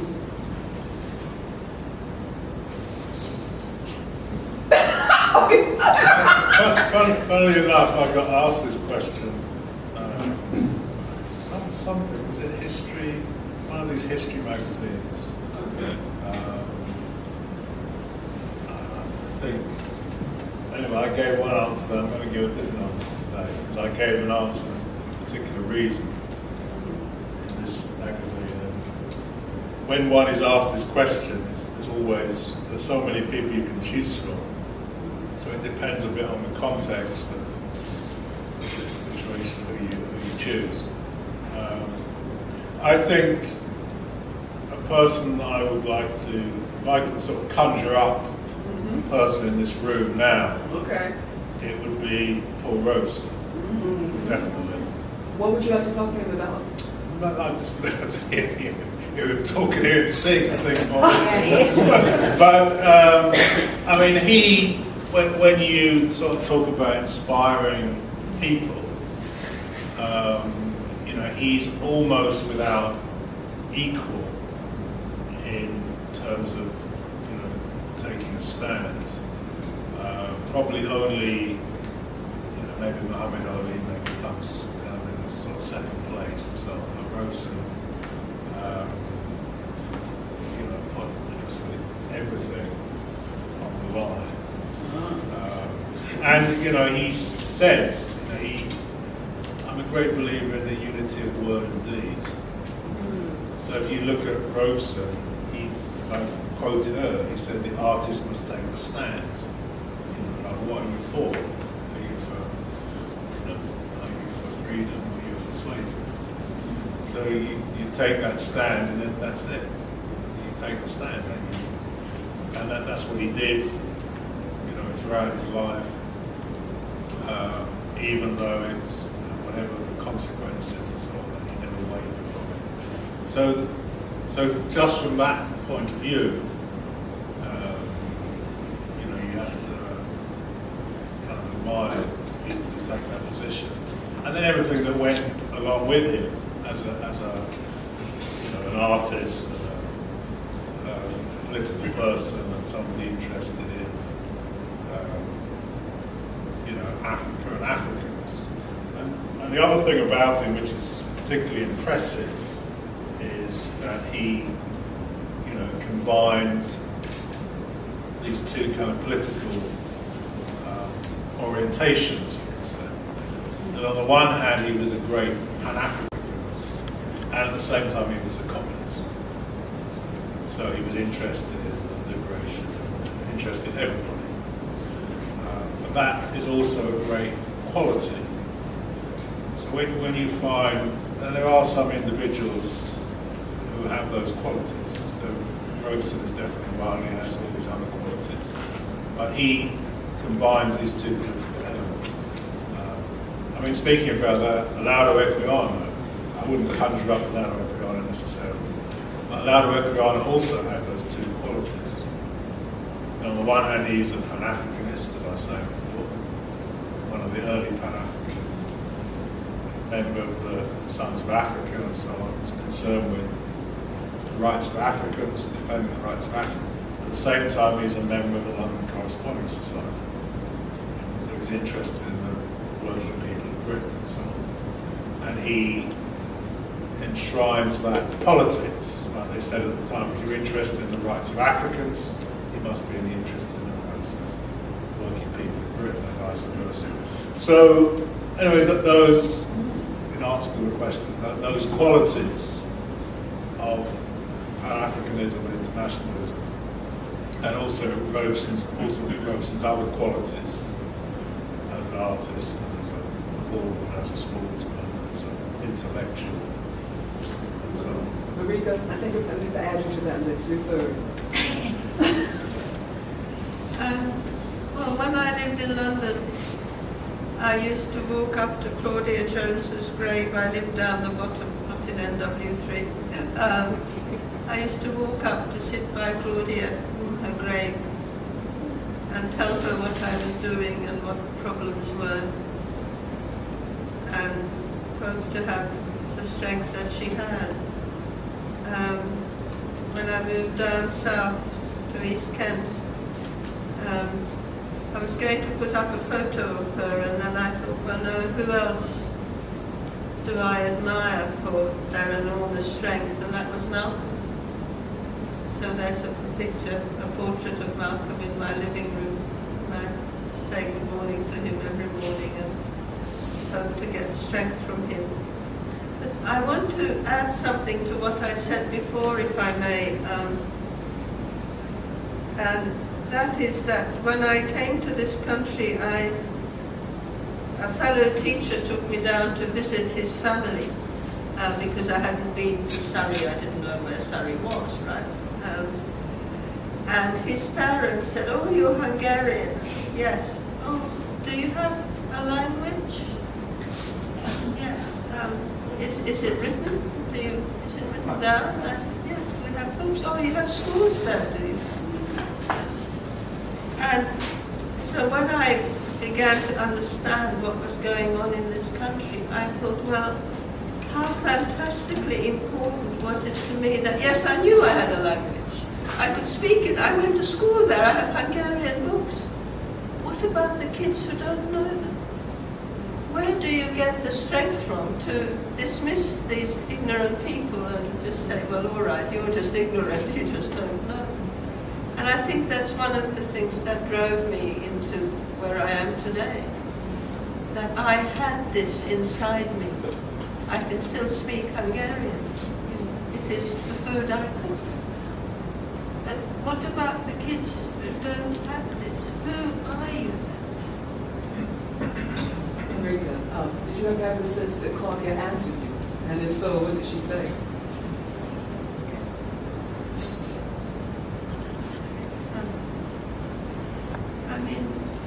One of the arguments I've had with a number of people recently about what is going on in our schools, where people are talking about all these kids in gangs, and I said, well, look, if I was going to school here and I simply did not exist because there is absolutely nothing about me in that school curriculum, I would probably join a gang just to be somebody.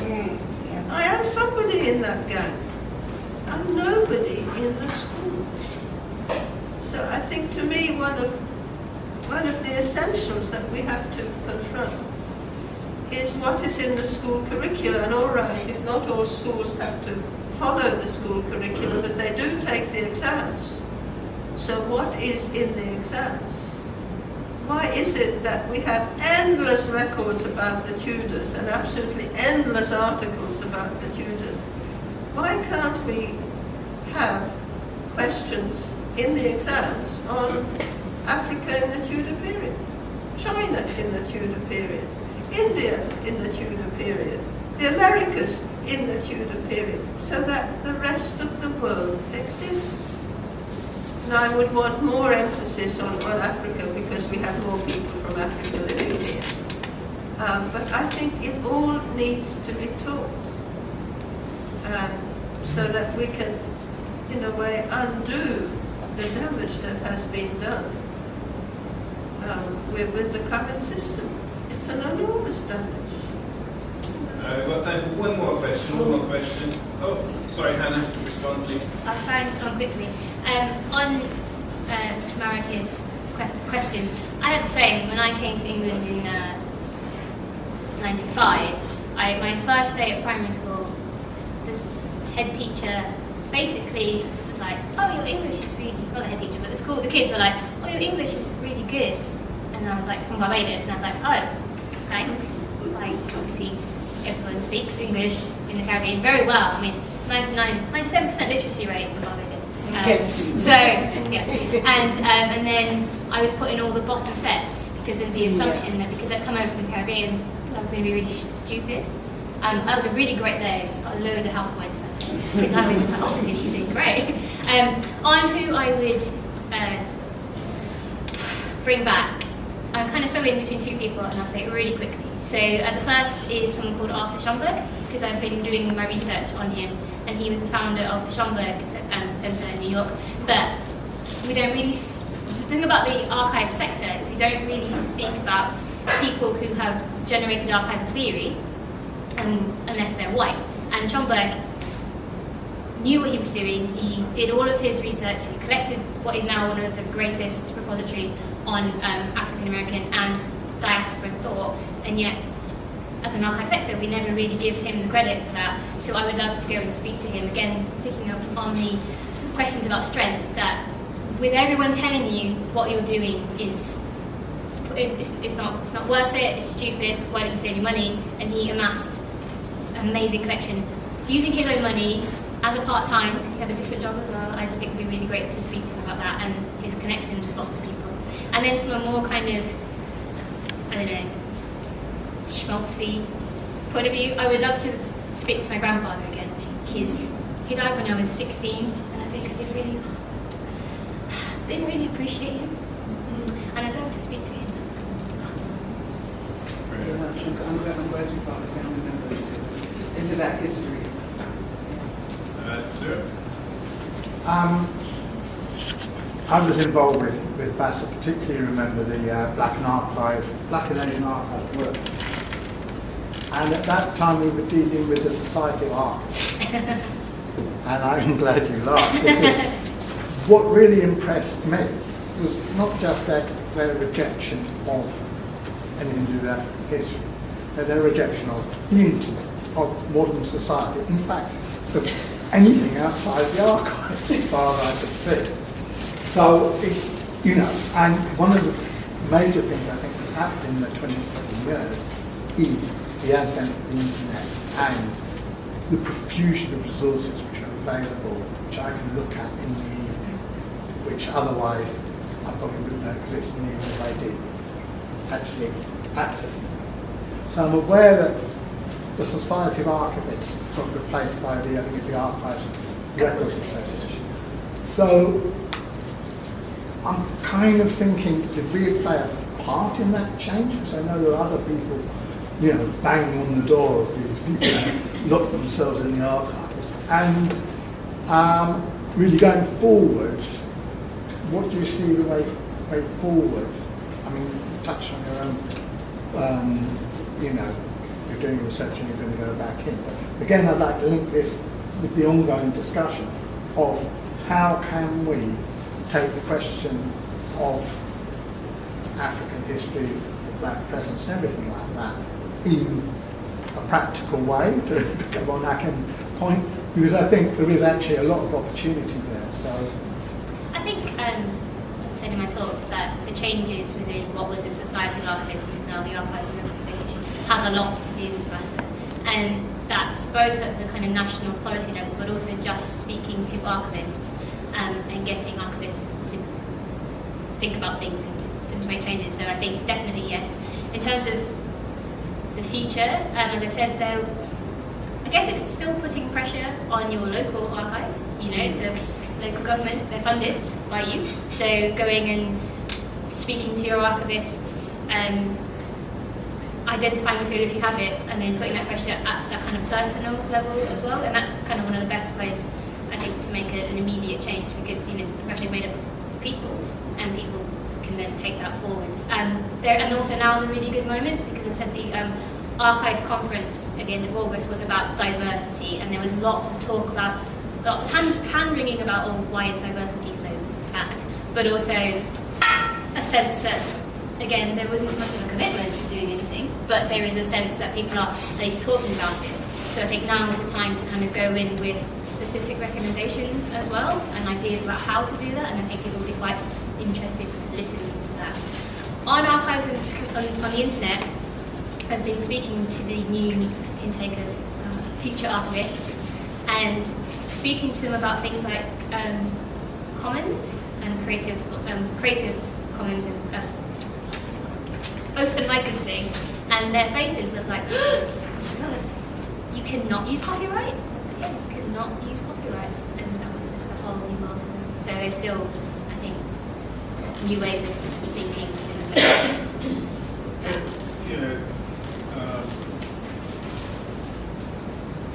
I was going to say something kind of related to the question, which is that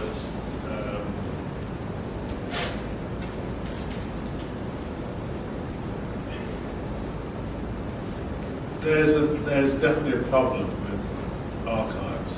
I mean, I'm sure there are some very good archives and very good archives, but there's the kind of fundamental problems with archives, which is that archives and archivists, no offence, Hannah and others, Simon and others, a bit like publishers. The publishers, generally speaking, don't like selling books or promoting books, in my experience. That's anathema to them. And archivists generally don't like telling people what's in the archives or letting people use archives. The general approach is that I'm an archivist, what is in here is a secret. I don't know what's in the archives, I'm certainly not going to tell you. So this is a problem that has to be, broken down, you could say. And it goes back to a kind of, sort of Eurocentric and kind of colonial approach to archives, which is that, archives are about keeping people away from knowledge. An archivist's job is to keep people away from any kind of knowledge. So that approach has to be, basically turned on its head. And these days it's very fashionable to talk about decolonising things. And I always get very worried when I hear about colonising, because decolonising is something which colonisers do. Famously, General de Gaulle said, decolonisation is in our interests, therefore it's our policy. So decolonisation is what the French government did, what the British government did, and so on. So we don't want to decolonise the archives. The whole history of decolonisation is that it left everything more or less intact. A few faces were changed and everything goes on. So we need to do something very different from that. And the point being that you can't have the kind of existing machinery of archives and then have a few black archivists and then think everything's going to be fine. So transforming the archive, making it, allowing people to kind of be decision makers about what's going on in the archive, what's there, is very, very important. And so from that point of view, making demands of archivists and archives to me is very, very important. Also, showing what's possible. I think a lot of there have been different initiatives. So there's an archive in New York called Interference Archive, and they're fairly leftist group, and they do things completely different. And I think the archive sector are looking at that, and a little bit with horror, but also like, oh, interesting. So if you can kind of show a different way, which I think is what a lot of B.A.S.A work did. It showed that you can do things differently. And then I think it's slightly easier to take something to someone and say, I recognise, as Hakim was saying, I found a problem and here's my solution, rather than just saying, there's a problem. And everyone goes, yes, there's a problem. But yeah, I was going to say, so like, if anyone has any great ideas. I mean, to give an example, and I always use the National Archives. National Archives are not necessarily typical, but they are influential. And Marika's given an example of, we keep going to them and saying, why are you basically hiding this material, claiming that it doesn't exist, or claiming that you've destroyed it, and so on. And you could see that the answer to that is National Archives needs to become something else. The way it is at the moment, we're never going to get, or probably never going to get this material on George Patton. They may well have destroyed it, but even if they haven't, they're probably not going to give it to us the way things are at the moment. But, making demands on them. So for our Young Historians project, for example, on African women, I wrote to the National Archives. I said, look, what have you got in your archives about African women in Britain? Well, obviously they couldn't tell me. They said, well, we don't know. They sent me all these, file numbers, and I said, well, what's all that? What is in those files? Well, we don't know. So I said, well, you should know. You're an archivist. You should know what's in your archive. How do you call yourself an archivist? You don't know what's there. So we've now demanded that, okay, we're going to have a session in the National Archives, and they're going to show us what is in that, what relates to that, whether they do or not, remains to be seen. But I think making these demands and continually making them, and making them public, is very, very important. We should approach from the principle that these are our archives. They're not their archives. These are national archives. So we have a right to know what's in them, to examine what's in them, to see everything that's in them, and so on. And the approach which says, no, you don't, or no, we don't know, or no, we don't tell you, is not acceptable. So these things, like everything else, is all part of, they're political questions.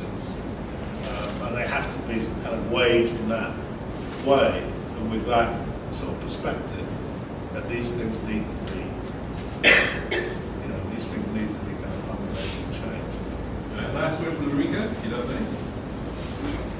Last word for you, Marika. We're going to finish now, so if you've got anything to say, just say it. If not, that's fine. All right, in that case, thank you very much. See you next time.